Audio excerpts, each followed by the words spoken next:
आपने मुझे बोलने का मौका दिया। माननीय अध्यक्ष जी, इस विषय पर चर्चा के लिए सत्र की शुरुआत में 2 दिन गतिरोध भी हुआ। इससे एक प्रकार की गैर समझ, गलत धारणा जनता के बीच में पड़ी कि हम लोग ये चर्चा नहीं चाहते। माननीय अध्यक्ष जी, मैं स्पष्ट करना चाहता हूं, संसद ये देश का चर्चा का सबसे बड़ा पंचायत है और हम भाजपा वाले, एनडीए वाले चर्चा से कभी नहीं भागते हैं। कोई भी मुद्दा हो, संसद के नियम के अनुसार चर्चा तैयार है। हमने 2 दिन विपक्ष चर्चा कर, इसको बाद में किया, 2 सत्र बाद में किया जाए, मगर नहीं माने।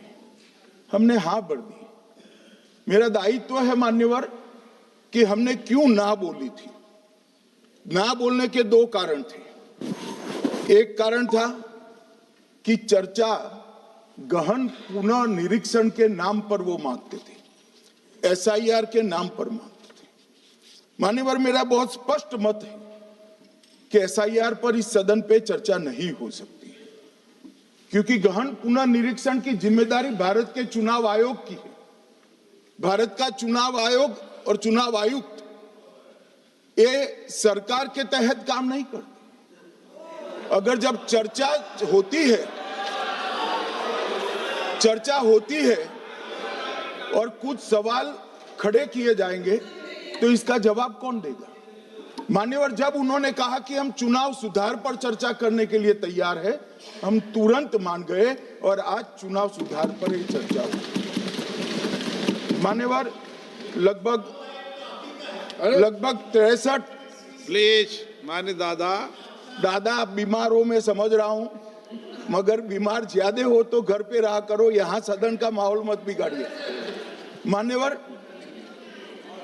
63 सदस्यों ने, प्लीज ऐसे माहौल अरे ठीक यार, रहना चाहिए। व्यक्तिगत बात है मेरी और दादा के बीच में, माहौल ठीक रहना चाहिए। मान्यवर, 63 सदस्यों ने पक्ष और विपक्ष से इस चर्चा में हिस्सा लिया है और जो चर्चा का समय हुआ था तय, उससे ज्यादा आपने समय दिया है, इसलिए भी मैं आपका धन्यवाद व्यक्त करना चाहता हूं। मान्यवर, चर्चा तय हुई थी चुनाव सुधारों के लिए, मगर ज्यादातर विपक्ष के सदस्यों ने एसआईआर पर ही चर्चा करी। अब चर्चा इन्होंने जिस तरह से शुरू करी है, जवाब तो मुझे देना पड़ेगा मान्यवर, और मैं मानता हूं उनको सुनना भी चाहिए। मान्यवर, इस एसआईआर पर, गहन पुनर्निरीक्षण पर एक तरफा 4 महीने से झूठ फैलाया और देश की जनता को गुमराह करने का प्रयास किया। और मेरा आग्रह है सदन के पक्ष और विपक्ष के सभी सदस्यों, मैंने एसआईआर की प्रक्रिया का, इससे जुड़े हुए संवैधानिक अनुबंधों का और भूतकाल में जो एसआईआर हुए वो सभी का गहन अभ्यास किया है। मैं आज आपके माध्यम से इस सदन को और सदन के माध्यम से पूरे देश की जनता को जो झूठ विशेषकर कांग्रेस पार्टी द्वारा फैलाया गया है, वो झूठ का मेरे तर्कों के हिसाब से जवाब देना चाहता हूं। आप बेटे बेटे ज्ञान मत दीजिए। मान्यवर, ये देश के संविधान में, मान्यवर, ये देश के संविधान से, संविधान के अनुच्छेदों से चुनाव आयोग की रचना हुई। एक प्रकार से चुनाव आयोग एक संवैधानिक संस्था है। संविधान के अंदर चुनाव आयोग का गठन, उसकी शक्तियां, चुनावी प्रक्रिया, मतदाता की परिभाषा और मतदाता सूची को तैयार करने और उसके सुधारने के लिए की शक्तियां, इसके बारे में स्पष्ट प्रावधान किए गए। और मान्यवर, बड़ी विनम्रता से मैं बताना चाहता हूं कि प्रावधान जब किए गए तब हमारी पार्टी नहीं थी। हमारी पार्टी के अलावे जो लोग हैं, इन लोगों ने संविधान सभा में चर्चा कर संविधान को बनाया था। इसलिए ये पूरी चुनाव की प्रक्रिया जो संविधान के अंदर व्याख्यायित की गई है और आज जो हो रहा है, ये दोनों के बीच में क्या अंतर है और आरोप क्या है, इसको मैं जवाब देना चाहता हूं। मान्यवर, फ्री एंड फेयर चुनाव कराने का हमारा संविधान ने जिम्मेदारी चुनाव आयोग की तय की। मतदाता सूची बनाने की और मतदाता सूची में सुधार करने की जिम्मेदारी भी चुनाव आयोग को दी। अनुच्छेद संविधान के भाग 15 में अनुच्छेद 324, इसमें चुनाव आयोग का गठन, आयुक्त की नियुक्ति, लोकसभा, राज्यसभा, विधानसभा, उपराष्ट्रपति और राष्ट्रपति, ये सभी चुनाव संपूर्ण नियंत्रण संविधान ने चुनाव आयुक्त को दिया है। और चुनाव आयुक्त ज्यादा हो तो इलेक्शन कमिश्नर को दिया है। अब 325 जो अनुच्छेद है, वो किसी भी पात्र मतदाता को मतदाता सूची से बाहर नहीं रखा जाता, इसका प्रावधान करता है। मगर 326 एक गहन पुनर्निरीक्षण के लिए, एसआईआर के लिए बहुत महत्वपूर्ण है। क्या है 326 मान्यवर? इन्होंने मतदाता की पात्रता, योग्यता और मतदाता होने की शर्तें आर्टिकल 326 में तय की है। और वो शर्तें क्या है? सबसे पहली शर्त है कि मतदाता भारत का नागरिक होना चाहिए, विदेशी नहीं होना चाहिए। ये सबसे पहली शर्त। और ये कह रहे हैं कि चुनाव आयोग क्यों ये कर रहा है? भाई, इसका दायित्व है, इसलिए कर रहे हैं। दूसरी है 18 साल से ज्यादा आयु का व्यक्ति मतदाता बन सकता है। तीसरा, वैधता का निर्धारण मानसिक असमर्थता, अपराध और भ्रष्टाचार में संलिप्तता के लिए जो कानून ने समय समय पर तय किया है, इसके पर। तो ये 3 पात्रताओं के आधार पर भारत के मतदाता होने की बात तय होती है। और ये 3 चीजें किसने देखनी है मान्यवर? चुनाव आयुक्त को देखनी है। चीफ इलेक्शन इलेक्शन कमीशन मतलब चीफ इलेक्शन कमिश्नर और कमिश्नर्स ने देखनी है। और 327 में मतदाता सूची, सीमांकन, चुनाव संचालन और उसके लिए कानून बनाने की सिफारिश संसद को करने की सत्ता चुनाव आयोग को दी है। कल हमारे सदस्य मनीष तिवारी कहते थे गहन पुनर्निरीक्षण का इनको अधिकार ही नहीं है। आर्टिकल 327 पूर्ण अधिकार देता है कि मतदाता सूची इस व्याख्या के आधार पर बनाने का अधिकार चुनाव आयोग को है।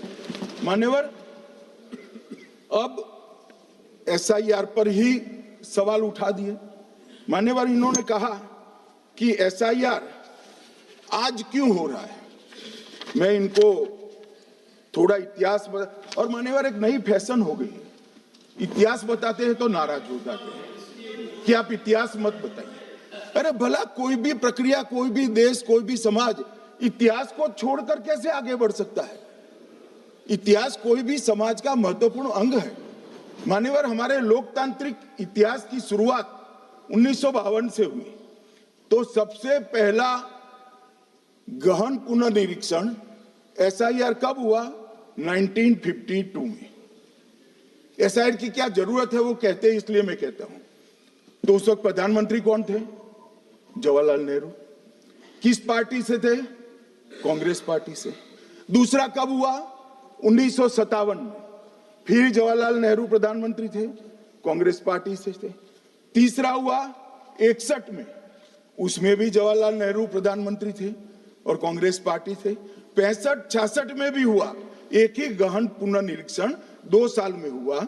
उस वक्त भी श्री बहादुर शास्त्री प्रधानमंत्री थे, कांग्रेस पार्टी थे। 83-84 में हुआ, इंदिरा जी थी। 87-89 में हुआ, राजीव गांधी थे।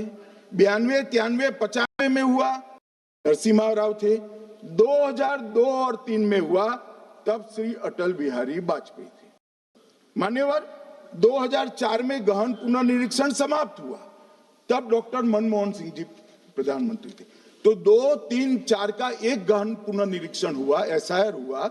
उसमें 2 साल एनडीए के प्रधानमंत्री थे, भाजपा के थे, और 1 साल डॉक्टर मनमोहन सिंह। 2004 के बाद सीधा 2025 में गहन पुनर्निरीक्षण हो रहा है, और इस वक्त हम हैं। एक पूरा गहन पुनर्निरीक्षण एसआईआर की प्रक्रिया का आज तक 2004 तक किसी भी दल ने विरोध नहीं किया है, मान्यवर, क्योंकि ये चुनाव को पवित्र रखने की प्रक्रिया है। चुनाव के उद्देश्यों को, लोकतंत्र को स्वस्थ रखने की प्रक्रिया है। अगर लोकतंत्र में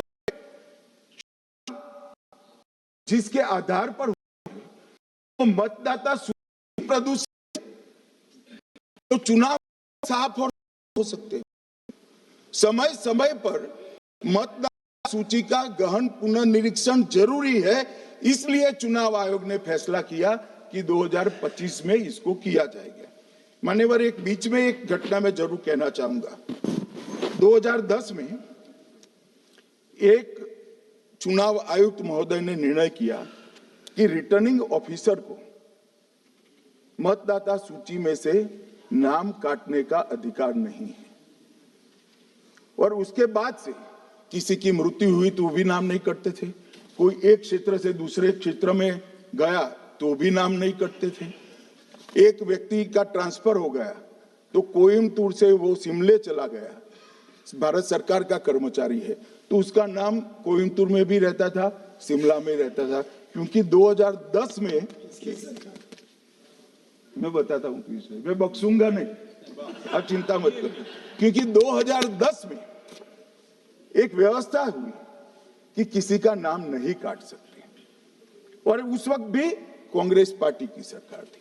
तो एक गहन पुनर्निरीक्षण क्या है? मानिए, एक गहन पुनर्निरीक्षण है कि जिनकी मृत्यु हो गई उनके नाम कट जाए, जो 18 साल से बड़े हो गए उनके नाम जोड़ जाए, जो किसी भी प्रकार से 2 जगह मतदाता है उनके नाम कट जाए, और जो विदेशी नागरिक है उनको चुन चुन कर डिलीट किया जाए।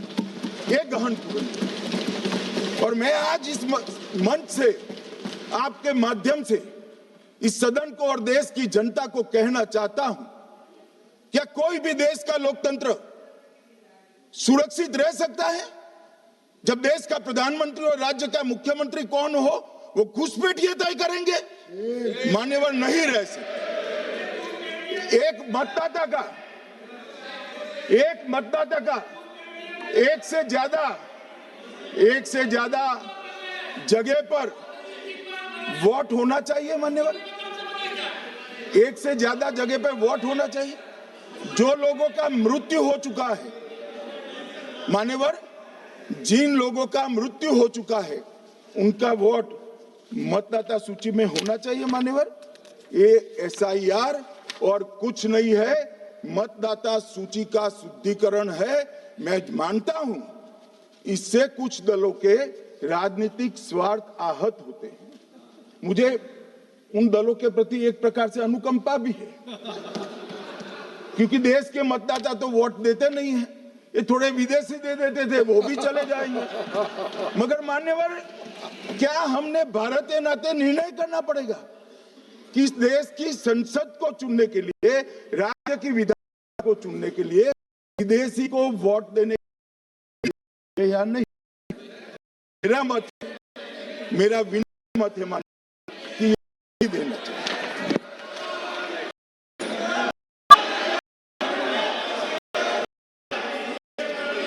दादा प्लीज प्लीज। मान्यवर,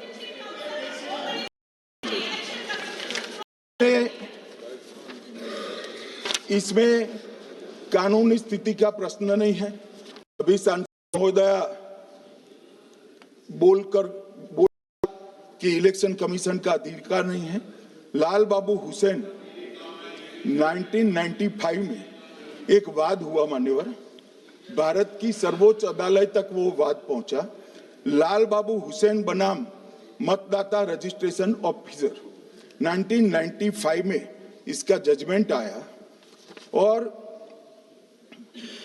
उसमें अदालत ने स्पष्ट कहा, देश की सर्वोच्च अदालत ने कहा, मैं नहीं कह रहा, जहां मतदाता का नाम दर्ज किया जाना है वहां रिटर्निंग ऑफिसर ये सुनिश्चित कर सकता है कि आवेदक भारत का नागरिक है या नहीं है। ये लोग जो कहते हैं इलेक्शन कमीशन कैसे तय करेगा, ये इनकी ड्यूटी है और ये हमारा निर्णय नहीं है, भारत की सर्वोच्च अदालत का निर्णय है और हम सब भारत की सर्वोच्च अदालत के निर्णय से बंधे हुए हैं। किसी को भी अगर वेरीफाई करना है तो लाल बाबू हुसैन बनाम मतदाता रजिस्ट्रेशन ऑफिसर 1995 का जजमेंट निकालकर मान्यवर दे दे। मान्यवर, विपक्ष के नेता राहुल गांधी जी ने 5 नवंबर 2025 को एक प्रेस कॉन्फ्रेंस में परमाणु बम फोड़ा। अब वो परमाणु बम के अंदर उन्होंने कहा कि हरियाणा में एक ही घर में 501 वोट पड़ गए। चुनाव आयोग ने इतनी स्पष्टता करी कि हाउस नंबर 265 कोई छोटा मकान नहीं है और 1 एकड़ का पुश्तैनी प्लॉट में अनेक परिवार बस रहे, मगर वहां हर परिवार के घर का नंबर नहीं दिया गया है, इसलिए सब जगह हाउस नंबर 501 दिया गया और एक परिवार की तो 3 पीढ़ियां साथ में रह सकती है। और पुराने नंबर से ही जब हरियाणा में कांग्रेस की सरकार चुनी गई तब से ये नंबर इसी तरह से चल रहा है। ये ना कोई फर्जी घर है ना फर्जी वोटर है। मान्यवर, वोट चोरी का नैरेटिव बनाने के लिए मान्यवर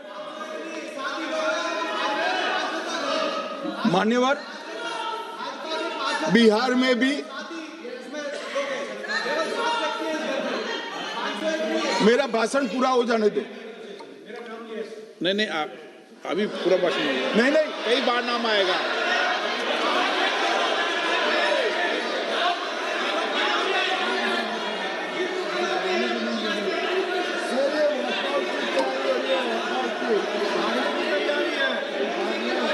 माननीय सदस्य, 2 मिनट बैठिए, मैं कुछ बोलना चाहता हूँ। 2 मिनट बैठिए, मैं एक मिनट। माननीय सदस्य, 1 मिनट। मान्यवर, मेरा विपक्ष के नेता से एक निवेदन है कि 2 मिनट सुन ले मुझे, बाद में उनको बोलने का मौका दीजिए। मान्यवर, 2 मिनट। मान्यवर, मेरा आपसे विनम्र निवेदन है, मैं आधी रात तक बैठने के लिए तैयार हूं, मुझे कोई आपत्ति नहीं। मेरा भाषण समाप्त हो जाए, अरे सुनिए ना भाई, सुनो ना, 2 बड़े बोलते हैं तब बीच में नहीं बोलते। मान्यवर, मेरा भाषण समाप्त हो जाए। प्लीज नहीं।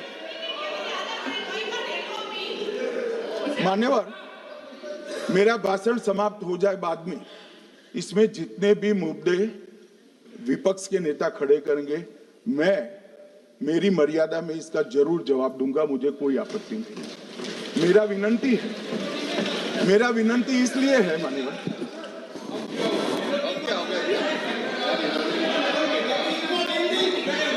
एक मिनट,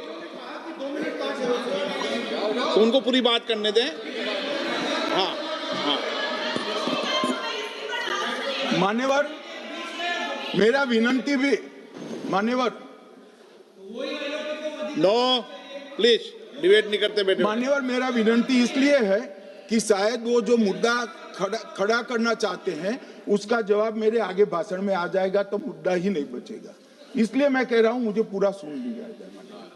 मान्यवर, बिहार में एक मतदाता की उम्र 34 साल बताई गई, 34 साल की है, इसको 124 साल बताया गया। सच था कि इसमें उम्र 124 बार छपी थी। बाद में मिंता देवी जी ने खुद बताया कि उन्होंने ऑनलाइन किया था और वो ऑनलाइन आवेदन करने में गलती हो गई, इसके कारण उम्र 124 बार साल छपी थी। अब इसके आधार पर मतदाता सूची पर प्रश्न कर दिए। सुबोध कुमार नवादा प्रेस कॉन्फ्रेंस में कहा गया कि एक राजनीतिक दल के बीएलए है, इनका नाम कभी आया ही नहीं, वो भी सच नहीं निकला। रंजू देवी रोहतास, उनको कहा कि एक कार्यकर्ता, उन्होंने बाद में रंजू देवी जी ने स्टेटमेंट दिया, जबरन बुलाकर उनकी वोटर लिस्ट से नाम काट लिया गया, ऐसा आरोप हुआ। तो रंजू देवी ने यही कहा कि कांग्रेस के कार्यकर्ताओं को कहने पर मैंने गलत जानकारी दी थी। ये जो प्रेस कॉन्फ्रेंस हुई, उसने जिस प्रकार का देश में मैंने आरोप जो लगाए थे और सत्य क्या है कहा, मगर मैं विपक्षी नेता ने जो प्रेस कॉन्फ्रेंस कहा कि मतदाता सूची ठीक नहीं है, इसको सुधार करना चाहिए, तो भाई गहन पुनर्निरीक्षण क्या है, एसआईआर क्या है, मतदाता सूची का सुधार करने की प्रक्रिया है, और वो कर रहे हैं तो भी विरोध कर रहे हैं, पुरानी मतदाता सूची कर रहे हैं तो भी विरोध कर रहे हैं। भाई मतदाता सूची पुरानी हो या नहीं, आपका हारना तय है, ये मतदाता सूची से नहीं होता। मान्यवर, उन्होंने कहा, अपने लॉजिक के समर्थन में कहा कि भारतीय जनता पार्टी को कभी एंटी इनकम्बेंसी का सामना नहीं करना पड़ता। मान्यवर, एंटी इनकम्बेंसी इनके खिलाफ होती है जो जनहित के विरुद्ध काम करे। ये बात सही है कि भाजपा को एंटी इनकम्बेंसी का फायदा विरोध बहुत कम करना पड़ता है। हमारी सरकारें बार बार चुनकर आती हैं, चाहे राज्य में है या केंद्र में, परंतु ऐसा नहीं है कि हम 2014 के बाद एक भी चुनाव नहीं हारे। छत्तीसगढ़ में 18 में हारे, राजस्थान में 18 में हारे, मध्य प्रदेश में 18 में हारे, कर्नाटक में भी 14 के बाद हारे, तेलंगाना में हम जीत नहीं पाए, चेन्नई में हम जीत नहीं पाए, बंगाल में भी हम हारे। भाई तो तब तो ये मतदाता सूची बहुत अच्छी होती है, टब से नए कपड़े पहनकर आप शपथ ले लेते हो। उस वक्त मतदाता सूची का विरोध नहीं करते हो, और जब मुंह की पटखनी पड़ती है बिहार की तरह, तब मतदाता सूची का विरोध करते हो। माननीय मेरे दोहरे मापदंड नहीं चलेंगे लोकतंत्र में। जब आप जीतते हो तब चुनाव आयोग महान है, जब आप हारते हो तो चुनाव आयोग निकम्मा है, बीजेपी का कहने पर चलता है। जब आप जीतते हो मतदाता सूची अच्छी है, मतदाता सूची हारते हो मतदाता सूची खराब। माने मुझे कोई आपत्ति नहीं इस प्रकार का भ्रांति फैलाए। दायित्व है देश की जनता को एक स्टैंडर्ड की जानकारी देना। मैं आज में खड़े होकर दे रहा हूं, आगे पर भी मैं इस कहूंगा, और ढेर सारे के मेरे पास जवाब। उस 3 प्रेस कॉन्फ्रेंस, एक सादा प्रेस कॉन्फ्रेंस, एक एटम बम, एक परमाणु बम वाला, ये तीनों में क्या हुआ, इसके सारे जवाब मेरे पास है। मान्यवर, अब ये कहते हैं कि 2-2 जगह है, 2-2 जगह मतदाता है। मान्यवर, किन किन लोगों के दो दो जगह मतदाता, मैं इसमें जिनके नाम दो जगह रजिस्टर्ड है उसका दोष नहीं निकालता मैं, क्योंकि एक जगह से कोई व्यक्ति दूसरी जगह गई तो 2010 के बाद इसको डिलीट करने का अधिकार आरओ के पास से ले लिया गया। इसके कारण ये विसंगतियां खड़ी हुई। किसके हैं? श्री प्रशांत किशोर जी के दो जगह मतदाता है, पवन खेरा जी का भी है, तेजस्वी यादव का स्वयं का है, टी सिद्दीकी एनआईसी केरल के नेता का है, मान्यवर संजय सिंह आप पार्टी के नेता के हैं, एक किशोरी पेडनेकर यूबीटी शिवसेना के हैं, इनका भी है। मान्यवर सामान्य गलतियां हैं, क्योंकि एक नियम आ गया, जिसका जब वोट काटने का जिसका अधिकार है उसको रोक लिया गया, तो आरओ वोट काट नहीं सकता था, इसलिए दो जगह रह गए। अब वही एक गहन पुनर्निरीक्षण से सुधरना है, मगर आप गहन पुनर्निरीक्षण को वोट चोरी कह रहे हो। मान्यवर, वोट चोरी किसको कहते हैं वो मैं बताना चाहता हूं, और हमारे यहाँ कुछ परिवार ऐसे हैं जो पूछते नहीं वोट चोरी करते। अच्छा बोलिए आप। हाँ बोले आप, बोले। हाँ बोले आप, बोले। स्पीकर सर, मेरा कल एक सवाल था, जो हिंदुस्तान के इतिहास में पहली बार डिसीजन लिया गया कि इलेक्शन कमीशन को, इलेक्शन कमिश्नर्स को फुल फुल इम्यूनिटी दी जाएगी। ठीक है, ये है ना, इसका जवाब इसका पीछे मैं खत्म नहीं किया सर। इसके पीछे जो थिंकिंग थी वो हमें सबसे पहले बताएं। ठीक है। दूसरी बात, नहीं, हरियाणा की जहां इन्होंने बात की, इन्होंने एक उदाहरण लिया, वहां पर अनेक उदाहरण हैं। वो भी आपने दिया था ना, 19 वो भी आपने दिया था, इसलिए दिया वो भी। 19 लाख वहां पे फेक लोग, वो उदाहरण आपने दिया था, इसलिए उसका जवाब दिया। और ये भी हमें बता दीजिए, actually let us have a debate on my press conference. Yes. Let us go. Yes. Let us have very good idea. Let us have a debate on my press conference. Okay. Amit Shah ji, I challenge you to have a debate on the three press conferences. Yes. Please. ठीक है, बैठ जाइए, बैठ जाइए। माननीय, please माननीय, आपने बात की थी, प्लीज।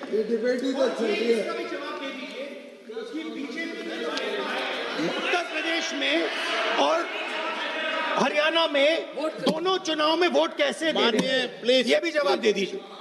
माननीय गृह मंत्री जी। मान्यवर, पहली बात मैं स्पष्ट करना चाहता हूं, मैं 30 साल से विधानसभा और संसद में जनप्रतिनिधि के रूप में चुनकर आता हूं। मुझे लंबा अनुभव है संसदीय प्रणाली का। विपक्ष के नेता महोदय कहते हैं कि पहले मेरी बात का आप जवाब दीजिए, मैं सुनना चाहता हूं। आपकी मुनसफी से संसद नहीं चलेगी, मेरे आप बोलने का क्रम मैं तय करूंगा, इस तरह से नहीं चलेगी संसद। मान्यवर, उनको धैर्य रखना चाहिए, मेरा जवाब सुनने का। इनकी एक एक बात का जवाब मैं दूंगा, मगर मेरे भाषण का क्रम वो तय नहीं कर सकते, मैं करूंगा, क्योंकि मैं बोल रहा हूं।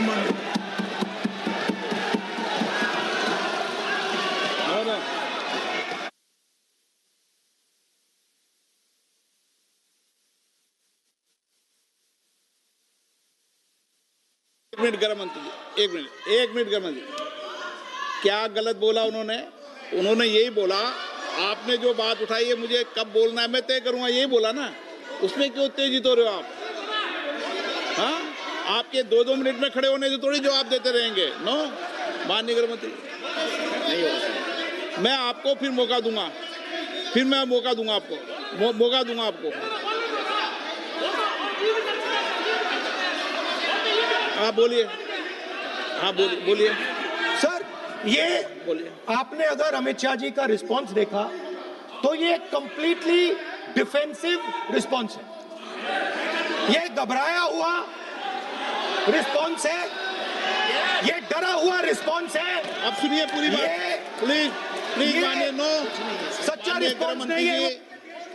माननीय गृह मंत्री जी, मान्यवर आपके चेहरे पर बैठो मान्यवर आपके चेहरे पर चिंता की लकीरें मैं देख रहा हूं कि मैं क्या बोलूंगा।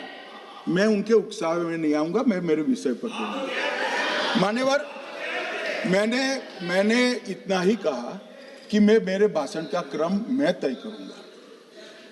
मेरे भाषण का पहले क्या बोलना, बाद में क्या बोलना, मैं तय करूंगा। और मैं मानता हूं कि हर एक वक्ता का ये अधिकार है, उनका भी है, मेरा भी है। कल वो बोल रहे तो हम ऐसा थोड़ी ना बोले आप झूठ क्यों बोल रहे हो। हम नहीं बोले, नहीं बोल सकते साहब, वो माननीय विपक्ष के नेता है, वो बोल सकते अपना पक्ष मान्यवर। और मैंने तो ये भी कहा मेरा पूरा भाषण छूट कर कुछ बच जाता है तो आप पूछिएगा, मैं जवाब दूंगा। मगर अब धैर्य भी चाहिए और सुनना भी चाहिए, दोनों चीजें करनी पड़ती है। मान्यवर वोट चोरी का कोहराम बचा। मैं वोट चोरी किसको कहते हैं वो बताना चाहता हूं। वोट चोरी के 3 आयाम हैं। एक तो मतदाता नहीं है, वोट चोरी माना जाएगा। आप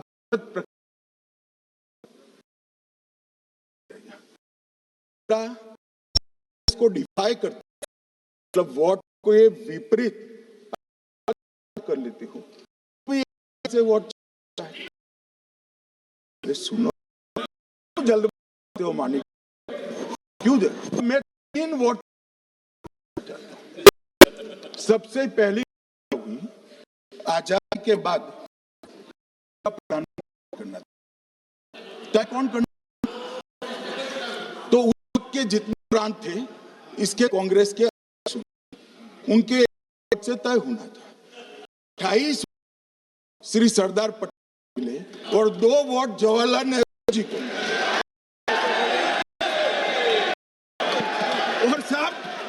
और साहब प्रधानमंत्री जवाहरलाल जी बने।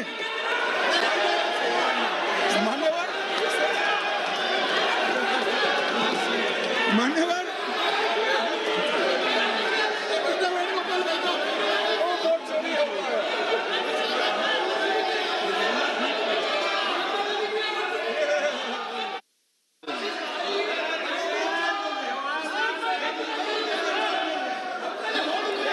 प्लीज माननीय गृह मंत्री जी, माननीय गृह मंत्री जी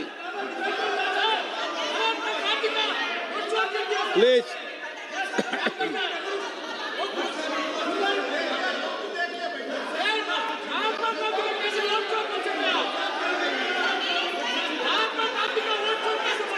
बैठो बैठो बैठिए माने, प्लीज प्लीज प्लीज।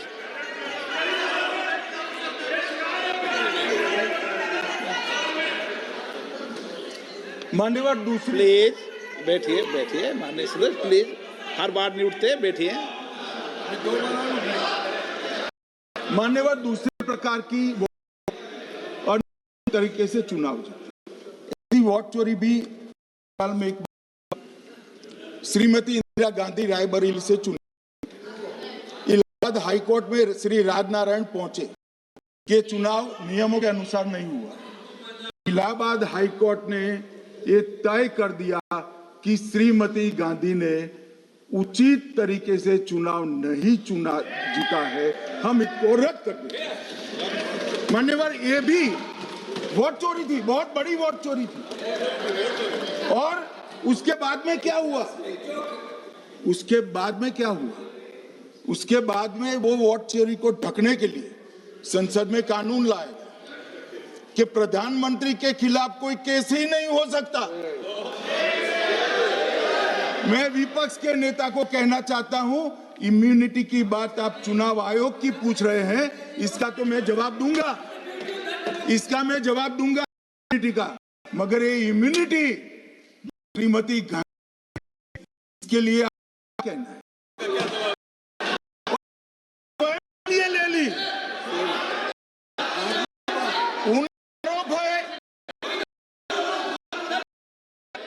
नहीं चलता। मान्यवर आप जब में उठेंगे क्या? ये भी बोले, आप भी बोले, एक मिनट में सदस्य नहीं उठेगा। ना मान्यवर उनका आरोप कि सरकार ने बनाया तो लोकतंत्र, जो समय का वो बताया है। मोदी जी को भी सब लोगों ने प्रधानमंत्री बनाया है भाई, आपकी कृपा से नहीं बने हैं। मान्यवर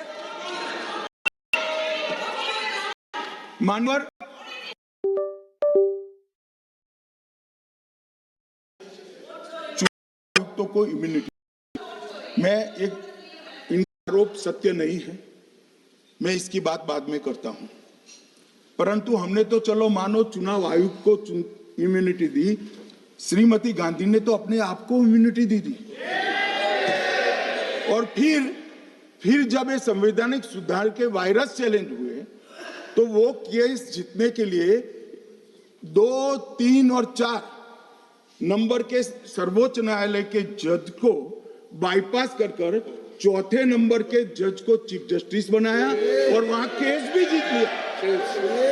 और मान्यवर ये तो इतिहास है, कौन झुठला सकता है?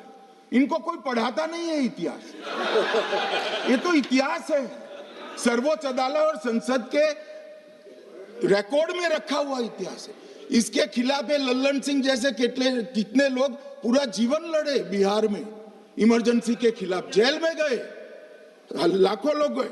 और तीसरी वोट चोरी कहना चाहता हूं, तीसरी वोट चोरी का प्रकार मैंने बताया था कि योग्यता नहीं है और मतदाता बन जाना। अभी एक वाद पहुंचा है, वाद मतलब डिस्प्यूट पहुंचा है दिल्ली की सिविल अदालत में। उसमें डिस्प्यूट ये है कि सोनिया गांधी जी इस देश की नागरिक बनने से पहले मतदाता बने।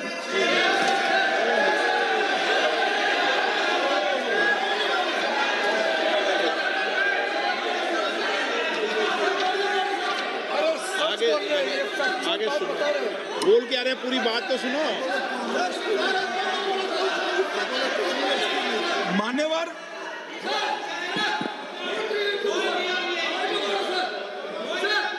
मान्यवर मैंने इतना ही कहा है कि अदालत में केस चल रहा है जो फैक्चुअल है। अब जवाब तो उनको अदालत में देना है, सोनिया जी ने यहां क्यों दे रहे? अदालत में जवाब देना है।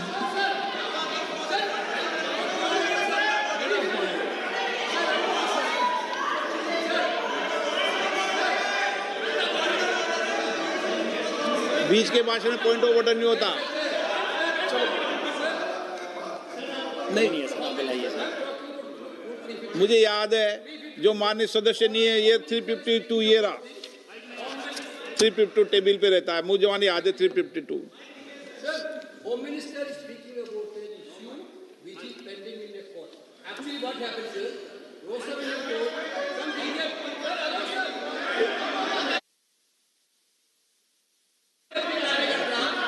filed a case on Madam Sonia Gandhi's voting on that 80. Sir, that Ross Avenue Court dismissed that case without, there is no substance in that case. After that, the same person given an appeal. Gandhi not even voted in that election. I am challenging Home Minister. Okay. Sonia Gandhi not even voted that election. Can you prove it? Can you prove it? Sir, misleading statement a Home Minister doing. Sir, you are. What is this, sir? एक minute please दादा, एक minute please. No, बैठिए। No मान्य please. देखिए मान्य सदस्य, 2 दिन से मैं चर्चा को सुन रहा हूं और 352 आपने भी पढ़ा है, मैंने भी पढ़ा है, ठीक है ना। कई बार इधर से भी उधर से भी इस विषय को कई बार बोला गया है। जब डिबेट चलती है उसके संदर्भ में कई विषयों को बोला जाता है, ठीक है ना। और इसीलिए सुनिए बात, माननीय गृह मंत्री जी ने, आपने आधी बात सुनकर हर 2-2 मिनट में उठने लगोगे, ऐसे चर्चा नहीं होती। आप उनकी पूरी बात को सुनिए, क्या संदर्भ था, उन्होंने कोई फैसला नहीं दिया है, उन्होंने एक जानकारी जो आई है वो जानकारी सदन के पटल पे रखी है। अब मुझे सुनिए तो, अब आपने एक मुद्दा खड़ा किया, मुझे जवाब तो देने दीजिए। मान्यवर, मैंने कुछ ऐसा नहीं कहा, मैंने सिर्फ इतना कहा है कि एक वाद दायर हुआ है दिल्ली की अदालत में, मैंने कोई कंक्लूजन नहीं कहा, मैंने कहा कंक्लूजन का, मैंने कोई कंक्लूजन नहीं कहा। कंक्लूजन तो जब उनका नोटिस का जवाब वो दे देगी तब अदालत देगी, तब फिर से बताऊंगा मैं। मगर अभी तो मैंने सिर्फ इतना कहा है कि वहां एक केस रजिस्टर्ड हुआ है जिसमें श्रीमती गांधी को नोटिस इश्यू किया है, इसमें इतने लाल पीले होने की जरूरत क्या है? मान्यवर, हम सबका साझा दायित्व है, हम भी विपक्ष में बैठे, हम चुनाव जितने जीते हैं इससे ज्यादा हारे हैं। हम लोगों का तो एक प्रकार से पौना जिंदगी ही विपक्ष में ही चला गया, चाहे राज्य हो या केंद्र हो। कई चुनाव हमारे, हमने चुनाव आयुक्त और चुनाव आयोग पर कभी आरोप नहीं लगाए। एक नया पैटर्न खड़ा, एक नया पैटर्न, मैं पूरा वाक्य नहीं बताना चाहता। श्रीमती ममता बनर्जी ने चुनाव आयोग पर आरोप लगाए, स्टालिन जी ने लगाए, बीडी सतीशन जी ने लगाए, श्री राहुल गांधी ने लगाए, मल्लिकार्जुन खड़गे जी ने लगाए, तेजस्वी यादव जी ने लगाए, अखिलेश यादव जी ने लगाए, वी शिवन कुट्टी ने लगाए, हेमंत सोरेन जी ने लगाए, भगवंत मान जी ने लगाए। अब पहले तो ऐसी परंपरा सिर्फ कांग्रेस पार्टी में थी, मगर संपर्क का दोष कहता होता है साहब, ये सारे इंडिया अलायंस वाले चुनाव आयोग के खिलाफ आए। मान्यवर, चुनाव आयोग एक तटस्थता से चुनाव कराने वाला संस्थान बनाया गया और इसकी मान्यता कोई पॉलिटिकल पार्टी ने नहीं दी, भाग और अनुच्छेदों के तहत हमारे संविधान ने दी है और ये संवैधानिक प्रक्रिया है।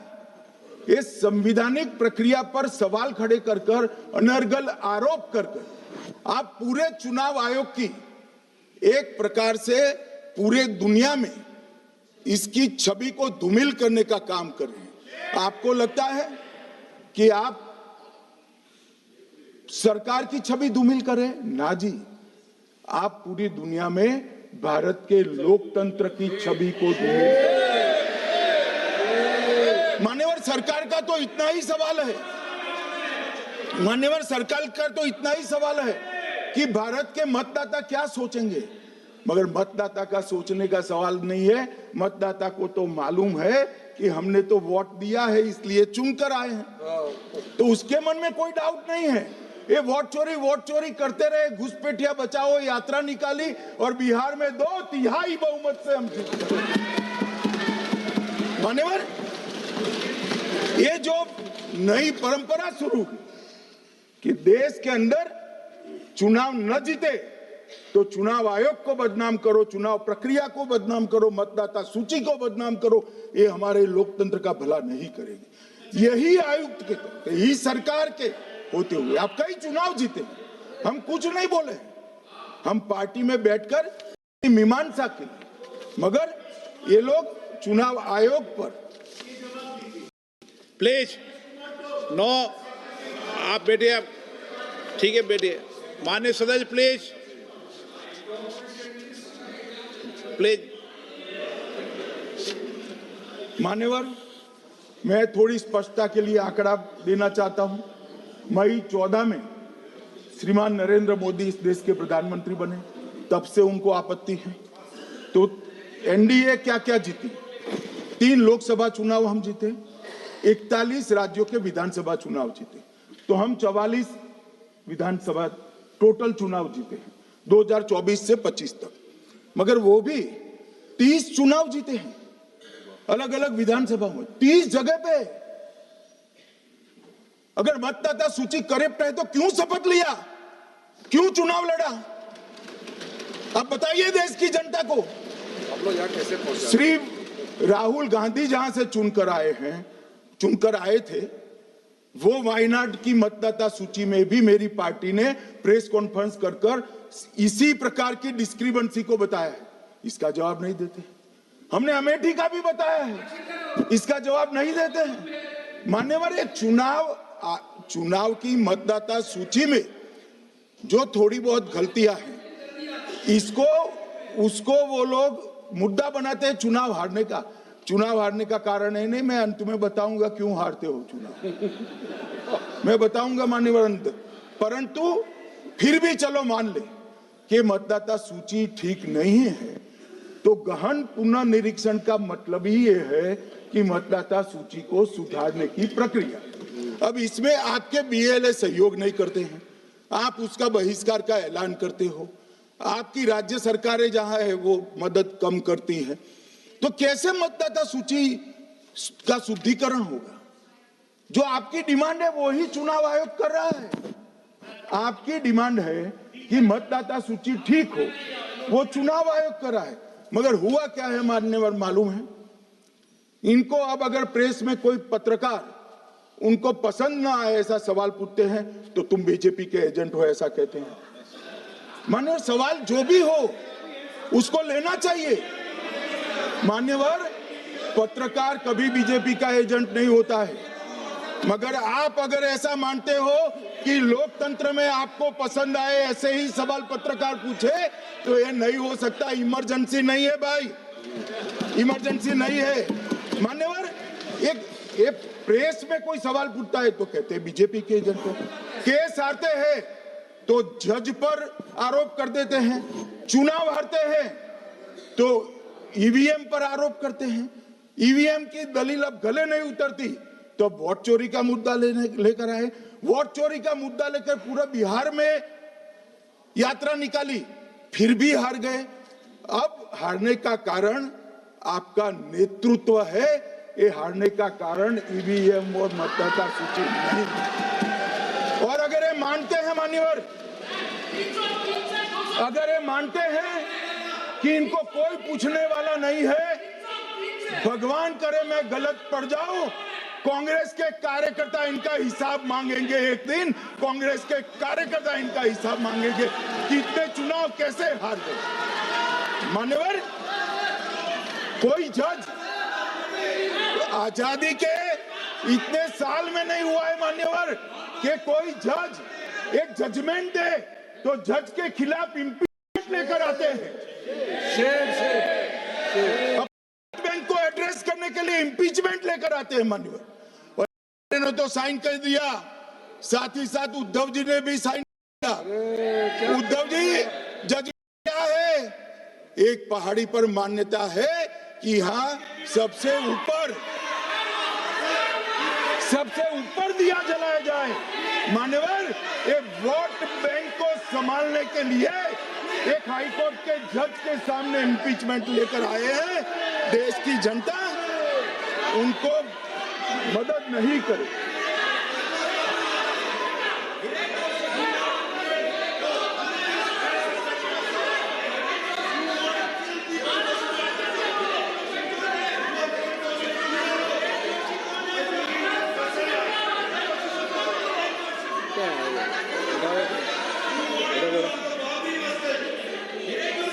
प्लीज नो, माननीय गृह मंत्री जी। गौरव जी बैठ जाइए, नया मुद्दा शुरू हो रहा है। प्लीज, अरे भैया प्लीज मेरी बात सुनो ना। माननीय गृह मंत्री जी, माननीय गृह मंत्री जी, माननीय गृह मंत्री जी, नया मुद्दा शुरू हो रहा है, फिर से खड़ा होगा होना। आप बैठ जाइए प्लीज। नो,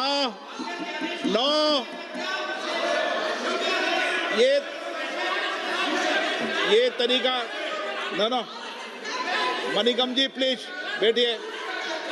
नो, ये तरीका ठीक नहीं है। प्लीज बैठे। हर आपको ज्यादा समस्या है क्या हर 2 मिनट में खड़े होने की? हर 2 मिनट में खड़े होने की समस्या है क्या आप लोगों को? बैठिए, ऐसे नहीं चलेगा। मान्यवर, 2014 के बाद अरे दादा ये भी बैठ गए, अब बैठ जाओ। मान्यवर, 2014 के बाद हारने की परंपरा शुरू हुई। हारने की परंपरा शुरू होने के बाद, हाँ जीते ही है, मगर हारने की भी परंपरा हुई है। मान्यवर, हारने की परंपरा शुरू करने के बाद इन्होंने सबसे पहले ईवीएम को निशाना बनाया। आज मैं आपके माध्यम से सदन को और सदन के माध्यम से देश की जनता को बताना चाहता हूं, ईवीएम कौन लेकर आया इस देश में? मान्यवर, कौन लेकर आया? 15 मार्च 1989 को जब राजीव गांधी इस देश के प्रधानमंत्री थे, तब ईवीएम लाने का कानूनी बदलाव किया गया था। सुन लो। अब राजीव गांधी के ईवीएम के कानून का भी विरोध कर रहे हैं। मान्यवर, इसके बाद में, अरे सुनो ना क्या प्रक्रिया हुई। इसके बाद में ईवीएम के खिलाफ किसी ने याचिका करी। इस देश की सर्वोच्च न्यायालय के 5 जजों ने बैठकर ईवीएम के कानूनी बदलाव को 2002 में उचित ठहराया। राजीव गांधी को भी नहीं मानते, सर्वोच्च अदालत को भी नहीं मानते हैं। फिर 98 में मध्य प्रदेश, राजस्थान और दिल्ली, इसमें सिर्फ 16 विधानसभाओं में इसका ट्रायल लिया गया। कितना केयरफुल है ये भी बताता हूं। हुडा बैठो, ये भी कितना केयरफुली चुनाव आयोग आगे बढ़ा है। मध्य प्रदेश, राजस्थान और दिल्ली, ये राज्यों की सिर्फ 16 विधानसभा में इसका ट्रायल लिया गया। हर प्रकार से चेक कर ईवीएम का उपयोग सबसे पहली बार पूरे देश में 2004 में हुआ। 2004 का महत्व है माननीय, सबसे पहले 2004 में हुआ। पूरे लोकसभा चुनाव हमारे समय में ईवीएम का उपयोग हुआ। लाए राजीव गांधी, वहां से लेकर 2004 तक। और 2004 के चुनाव में कौन जीता भाई? वो जीत गए। उस वक्त ईवीएम की चर्चा बंद। 2009 का चुनाव हुआ, पूरा ईवीएम से हुआ, ये जीत गए। चुप्पी साध ली। 2014 में सब हम जीते तो कौ चालू कर दी। वो सरकार में थे। मान्यवर, ये क्या है? जब कानून आप लाए, मशीन आपने इंट्रोड्यूस किया, चुनाव आप पहला जीते मशीन से, दूसरा चुनाव जीते, मौत से 10 साल राज किया और हार गए तो फिर रोते हैं। मान्यवर, देश की जनता मानती है इसको। और दूसरी बात, जब चुनाव आयोग को भी लगा कि सच्चे झूठे आरोप होते हैं, तो इस पर रिसर्च की एक प्रक्रिया हुई। मानिएगा 5 साल रिसर्च के बाद वीवीपीएटी की इंट्रोडक्शन हुआ। ये वीवीपीएटी क्या है? मैं जब वोट दबाता हूं तो समझ गए दादा, धन्यवाद। मान्यवर, मैं जब वोट दबाता हूं तो मैंने कमल के निशान पर वोट दबाया, तो पास में एक पर्ची निकलती है कि आपका वोट कमल के निशान पर रजिस्टर हो गया है। फिर भी आरोप हुए कि पर्ची वाले ये 2 अलग होते हैं। तो चुनाव आयोग ने निर्णय किया कि 5% ईवीएम और वीवीपैट के परिणाम कंपेयर होंगे। तो मशीन खुला, इसमें 396 वोट मिले। तो वीवीपैट में कितने वोट मिले, तो 396 है या नहीं है, ये 5% मशीनों में मिलता है। मान्यवर, मैं आंकड़े लेकर आया हूं चुनाव आयोग को पूछकर आज कि कितने वीवीपैट और मशीन का मिलान नहीं हुआ। आज तक 16,000 मशीन और वीवीपैट का मिलान हुआ है, एक भी वोट का बदलाव नहीं। और ये जब मतगणना होती है तब उनके पोलिंग एजेंट बैठते हैं मान्यवर, परिणाम पर वो साइन करते हैं, दोनों प्रकार के, मशीन के और वीवीपीएटी के परिणाम पर भी साइन करते हैं मान्यवर। और ये इस पर आरोप लगा रहे हैं मान्यवर। अब ये कह रहे हैं कि उस वक्त वाईफाई नहीं थी। सबसे पहली बात, 2004 में वाईफाई आ चुकी थी, मगर फिर भी चलो मान लो, आरोप लगाते गए। ईसीआई ने 2009 में एक छेड़छाड़ के आरोप पर भाग लेने के लिए 10 राज्यों में 100 ईवीएम लगाई गई। सब लोगों ने प्रयास किया, 2009 में कोई छेड़छाड़ नहीं कर पाए, फिर भी आरोप लगाए। 2017 में इलेक्शन कमीशन ने जून 2017 में 3 दिन ईवीएम इलेक्शन कमीशन की ऑफिस में रखे कि कोई भी पार्टी आकर, कोई भी टेक्नोक्रेट आकर, कोई भी साइंटिस्ट आकर ईवीएम को हैक कर बता दे। ये तो गए ही नहीं, ये नहीं गए। मान्यवर ये सिर्फ प्रेस में आरोप करते, ना अदालत में जाते हैं, ना चुनाव आयोग के पर जाते मान्यवर, मगर एक्सपर्ट भी नहीं गए। आप कोई एक्सपर्ट भेज देते भैया, एक्सपर्ट भी नहीं भेजा। और मान्यवर 2017 में फिर चुनाव आयोग इस निर्णय पर पहुंचा कि आने वाले सब चुनाव ईवीएम से होते। अब चुनाव आयोग ने तो निर्णय कर दिया, मगर मैं भी साहब थोड़ा मैंने सोचा सलाह, ये चुनाव आयोग कहते हैं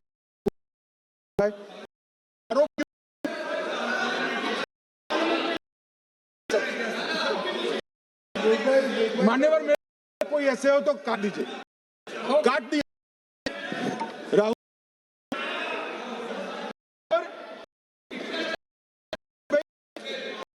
नहीं है, गलती नहीं है तो ये लोग विरोध कर रहे हैं। फिर मुझे याद आया कि के जमाने में चुनाव होते, बिहार और में सरकारें थी, पूरे वोट पे रिजेक्ट कर लिए, ईवीएम हो गया, ईवीएम आने से बंद हो गया। और मान्यवर चुनाव की चोरी बंद हुई है, इसलिए पेट में दर्द होगा। ईवीएम का दोष नहीं है, चुनाव तरीका आदेश नहीं था, करप्ट प्रैक्टिसेस, इसके चुनाव थे, ये पूरे एक्सपोज हो चुके हैं। जब जनादेश तो जीत सकते हो, जो स्वाद है उसका, तो अन्य